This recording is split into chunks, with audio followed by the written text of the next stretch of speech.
Hello friends, welcome back சித்தர்வாக் channel நண்பர்களே.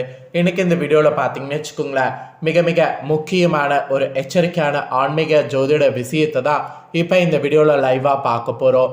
அதாவது செப்டம்பர் மாதம் 7ஆம் தேதி மிக மிக எச்சரிக்கையான ஒரு நாளுங்க. அன்றைய நாள் தமிழ் மாதம் பார்த்தீங்கன்னு வச்சுக்கோங்களேன், குரோதி ஆண்டுடைய 5வது மாதமான ஆவணி மாதத்துடைய 22ஆம் நாள். அதே போல் அன்று கிழமை பார்த்தீங்கன்னு வச்சுக்கோங்களேன், சனிக்கிழமை. அன்று என்ன முக்கியமான எச்சரிக்கையான நாளுன்னு கேட்குறீங்களா? அன்று ஆவணி மாதத்துடைய வளர்பிறை சதுர்த்தியானது வருது. அன்று வரக்கூடிய வளர்பிறை சதுர்த்தி விநாயகர் சதுர்த்தி என்று அழைக்கப்படுது. இந்த விநாயகர் சதுர்த்தியில நிறைய கிரக மாற்றங்களானது ஏற்படுது. அந்த கிரக மாற்றங்களால ஒவ்வொரு ராசிக்காரங்களுக்கும் தலையெழுத்து மாறும். அப்படி மாறக்கூடிய தலையெழுத்தை அந்தந்த ராசிக்காரங்க தெரிஞ்சுக்கணுங்கிறதுக்காக ஒவ்வொரு ராசிக்காரங்களுக்கும் என்ன நடக்கும் அப்படிங்கிற விஷயங்களை ஷேர் பண்ண போகிறேன். அதில் ஃபஸ்ட்டு இன்னைக்கு இந்த வீடியோவில் மேஷ ராசிக்கு ஸ்டார்ட் பண்ண போகிறேன். மேஷ ராசிக்காரங்க எந்த நட்சத்திரத்தில் பிறந்திருந்தாலும் வீடியோவை ஸ்கிப் பண்ணாமல் பாருங்கள். உங்கள் ராசிக்கு இந்த விநாயகர் சதுர்த்தியிலேருந்து என்ன மாதிரி தலையெழுத்து மாறும், என்ன மாதிரி கிரகணில் அமைஞ்சிருக்கு அப்படிங்கிறது எல்லாமே தெரிஞ்சுக்குங்க.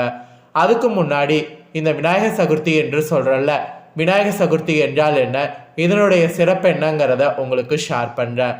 முதல்ல விநாயகர் சதுர்த்தி என்றால் என்னங்கிறத தெளிவாக இந்த வீடியோவில் நோட் பண்ணிக்கோங்க. உங்களுக்கான விநாயகர் சதுர்த்தி பற்றி தாள்களை இந்த வீடியோவில் தெரிஞ்சுக்கும் போது கண்டிப்பாக உங்களுக்கான பலன் இதன் மூலியமா கிடைக்கும் அப்படிங்கிறது தெரிஞ்சுக்கிறது ரொம்ப ஈஸியாக இருக்கும். அதனால் மேஷ ராசிக்காரங்க முதல்ல விநாயகர் சதுர்த்தி என்றால் என்னங்கிறது தெரியாதவங்க தெரிஞ்சுக்குங்க. இந்துக்களுடைய இறை வழிபாட்டில் முதல் வழிபாட்டுக்கு உரியவரும் கணபத்தியத்தின் முழுமுதற் கடவுளாகவும் விளங்குபவர் விநாயக பெருமான் ஆவார். இவரை கணபதி, லம்பரேதரன், பிள்ளையார், ஆனைமுகன், குகச்சிகிரஷர், கந்தபூர்வஷர், மூத்தேன், ஒற்றை மருபினன், மோகவாகனன், வேலமுகன், கஜமுகன், ஓங்காரன், பிரணவன் என பல பெயர்களால் இந்துக்கள் பார்த்தீங்கன்னு வச்சுக்கோங்களேன் போற்றி வணங்குறாங்க. விநாயக பெருமானுக்குரிய சிறந்த விரத நாட்கள் விராத சதுர்த்தி என்று சொல்லலாம், அதாவது விநாயகர் சதுர்த்தி என்று சொல்லலாம்.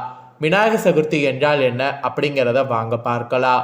விநாயகர் சதுர்த்தி என்பது விநாயகருடைய முக்கியமான விழாவாகும். இவ்விழாவானது ஆண்டுதோறும் ஆவணி மாதத்துல வளர்பிறை சதுர்த்தி நாள் அன்று கொண்டாடப்படுது.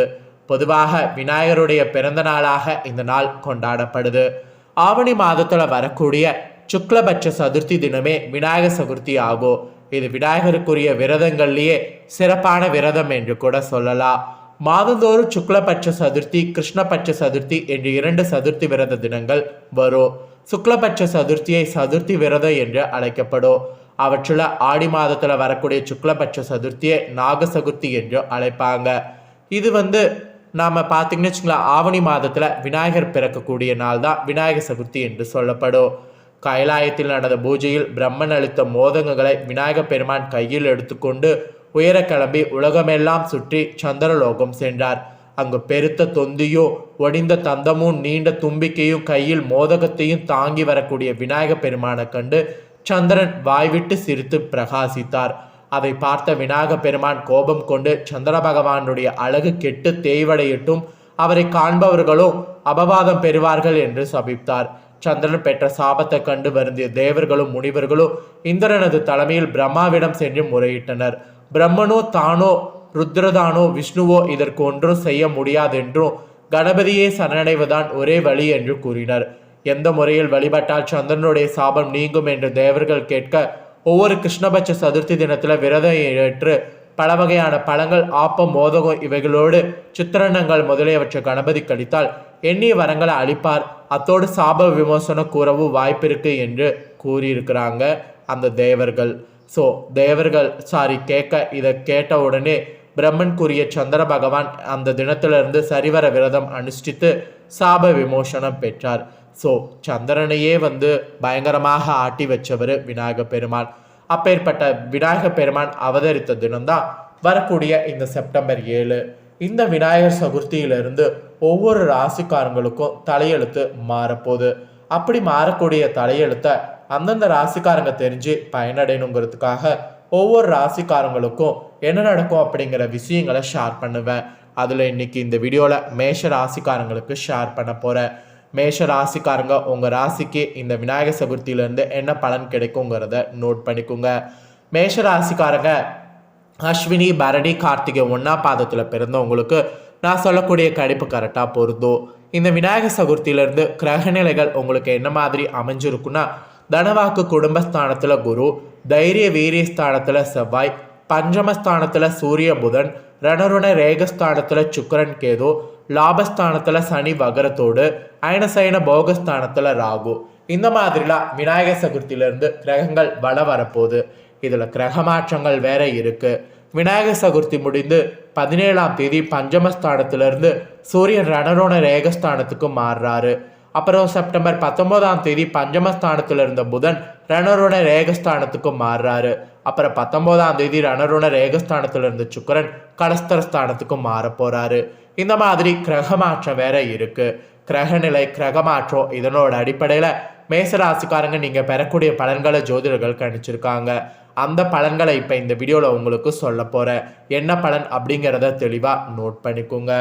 நேர்மையாகவும் வேகமாகவும் செயல்படக்கூடிய மேசராசிக்காரங்க உங்களுக்கு நீங்கள் எடுத்த காரியத்தை சிரத்தையோடு செய்பவர்களாக இருக்கிற மாதிரி இனி இருக்கணும். இந்த விநாயகர் சதுர்த்திக்கு பிறகு ராசிநாதன் செவ்வாய் சஞ்சாரத்தால் உங்களுக்கு அனுகூலமான பலன்கள் இருக்கும். நினைத்த காரியத்தை நினைத்தபடி நடத்தி முடிக்கிற முயற்சிகள் மேற்கொண்டிங்கன்னா சக்சஸ் ஆகும். புதிய நபர்களுடைய அறிமுகம் கிடைப்பதோடு அவர்களால் நன்மையும் உங்களுக்கு உண்டாகும். ஆனாலும் அஷ்டமத்து சனியால் தேவையற்ற மனக்கவலை உண்டாகும். அதை மட்டும் பார்த்துக்குங்க. வீண் ஆடம்பர செலவுகளை தவிர்க்கிறது இந்த விநாயகர் சதுர்த்திக்கு பிறகு நலன் தரும். முடிஞ்ச அளவு வீண் ஆடம்பர செலவுகளை தவிர்த்துக்குங்க. ஆக மொத்தம் இந்த விநாயகர் சதுர்த்திக்கு பிறகு நீங்கள் கொஞ்சம் கவனமாக இருக்கணும் என்று எச்சரிக்கையானது விடுக்கப்பட்டிருக்கு. அப்புறம் தொழில் வியாபாரம் செய்பவர்களாக இருந்தீங்கன்னா சுமாராக இந்த விநாயகர் சதுர்த்திக்கு பிறகு நடக்கும். பழைய பாக்கிகளை வசூல் செய்வதில் வேகம் காட்டணும். ஆர்டர்கள் பெறுவதில் தாமதம் ஏற்படும். இருந்தாலும் நீங்கள் தொடர்ந்து முயற்சிகள் செய்யணும். ஸோ தொழில் வியாபாரத்தை பொறுத்த வரைக்கும் இது உங்களுக்கு எச்சரிக்கையாக சொல்லப்பட்டிருக்கு. அப்புறம் உத்தியோகத்தில் இருப்பவர்களுக்கு மேல் அதிகாரிகள் கொடுத்த வேலையை செய்து முடித்திங்கன்னா நன்மையை பெற முடியும். குடும்பத்தில் சிறு பிரச்சனைகள் ஏற்பட்டு நீங்கும். உறவினர்கள் மூலம் நடக்க வேண்டிய காரியங்களில் தாமதம் ஏற்படும். அதனால் உறவினர்கள் விஷயத்தில் ரொம்ப கவனமாக இருக்க வேண்டியது அவசியம். அது மட்டும் இல்லாமல் கணவன் மனைவிக்கிடையே மனம் வருந்தும்படியான சூழ்நிலை ஏற்படும். பிள்ளைகள் நீங்கள் சொல்வதை காதில் வாங்காதற் போல் இருப்பாங்க. எனவே எல்லாரையும் இந்த விநாயகர் சதுர்த்திக்கு பிறகு அனுசரித்து செல்வதால் நன்மை உண்டாகும். வீட்டில் சுப நிகழ்ச்சிக்கான வேலைகளை தொடங்குங்க. புதிதாக மனை வாகனம் வாங்குவதற்கு அனுகூலமாக கைக்கு பணம் வந்து சேரும். பெண்கள் மேசராசிக்காரங்களுக்கு கூட நினைத்த காரியத்தை செய்து முடிக்க எடுக்கக்கூடிய முயற்சி சாதகமான பலனை தரும். வீண் கவலை உண்டாகிறது இருக்கு. வீண் மனக்கவலை உண்டாகாமல் இருக்கிறதுக்கு உங்களுக்கு பிடிச்ச விஷயங்களை செய்யுங்க. இது பெண்களுக்கு சொல்லப்பட்டிருக்கக்கூடிய ஒரு எச்சரிக்கை. அப்புறம் கலைத்துறையில் இருக்கிறவங்களுக்கு சக கலைஞர்களிடம் திடீர் கருத்து வேற்றுமை ஏற்பட்டு நீங்கும். ஒப்பந்தங்களில் சரியான முடிவுக்கு வர முடியாத தடுமாற்றம் ஏற்படும். உடன் பணிபுரியவர்களுடன் பேசும்போது கவனமாக பேசுவது நல்லது. வாகனங்களில் செல்லும் போது பயணங்கள் போது கலைத்துறையில் இருக்கிறவங்க இந்த விநாயகர் சதுர்த்திக்கு பிறகு கவனமாக இருக்கணும்னு சொல்லப்பட்டிருக்கு. அப்புறம் அரசியல் துறையில் இருக்கிறவங்களுக்கு கூட திறமையான பேச்சின் மூலம் எதையும் வெற்றிகரமாக செய்து முடித்து ஆதாயம் அடைய முடியும். எதிர்ப்புகள் ஓரளவு குறையும். பணவரவு கூடும். மாணவர்களுக்கு சோம்பேறித்தனத்தை விட்டு பாடங்களை நன்கு படிக்கிறது வெற்றிக்கு வழிவகுக்கும். அதனால் அரசியல் துறையில் இருக்கிறவங்களும் மாணவர்களும் இந்த விநாயகர் சதுர்த்திக்கு பிறகு இப்போ நான் சொன்ன இந்த தாள்களுக்கு ஏற்ப நடந்து பலனடைங்க. ஸோ மேஷ ராசி அஸ்வினி பரணி கார்த்திகை 1ஆம் பாதத்தில் பிறந்தவங்களுக்கு இந்த விநாயகர் சதுர்த்திக்கு பிறகு இந்த மாதிரியான பலன்கள் தாங்க கிடைக்கும். இந்த பலன்களுக்கு ஏற்ப நடந்து பலனடைஞ்சுக்குங்க. உங்களுக்கு செய்ய வேண்டிய பரிகாரம் என்னன்னா, சனிக்கிழமை தோறும் அருகில் இருக்கக்கூடிய பெருமாள் கோவிலில் உள்ள கருடமூர்த்தியை வணங்குங்க. அதை பண்ணிங்கன்னா உங்களுக்கு அதிர்ஷ்டமானது இன்னும் நிறைய கிடைக்கும். அப்புறம் உங்களுக்கு இந்த விநாயகர் சதுர்த்திக்கு பிறகு அதிர்ஷ்ட கிழமை வளர்பிறையில் வரக்கூடிய புதன் வெள்ளி, தேய்பிரையிலையும் புதன் வெள்ளி. சந்திராஷ்டம தினம்னு பார்த்தீங்கன்னு வச்சுக்கோங்களேன் 9, 10, 11. அதிர்ஷ்ட தினம் பார்த்தீங்கன்னு வச்சுக்கோங்களேன் 2, 3, 4, 29, 30. ஸோ இந்த விநாயகர் சதுர்த்திக்கு பிறகு உங்களுக்கு என்ன மாதிரியானது அப்படிங்கிறத முழுசாக இந்த வீடியோவில் ஷேர் பண்ணியிருக்கேன். இதை நீங்கள் உங்கள் ஃப்ரெண்ட்ஸ் ஃபேமிலிக்கு ஷேர் பண்ணிங்கன்னா உங்கள் ஃப்ரெண்ட்ஸ் ஃபேமிலியில் இருக்கிறவங்களும் பார்த்து பயனடைவாங்க. உங்கள் ஃப்ரெண்ட்ஸ் ஃபேமிலியில் இருக்கிறவங்களும் இதை பார்த்து பயனடைஞ்சாங்கன்னா கண்டிப்பாக அவங்களும் பார்த்தீங்கன்னு வச்சுக்கோங்களேன் முன்னேறுவாங்க. வேறொரு வீடியோவில் வந்து மீண்டும் வந்து உங்களை சந்திக்கிறேன். நன்றி.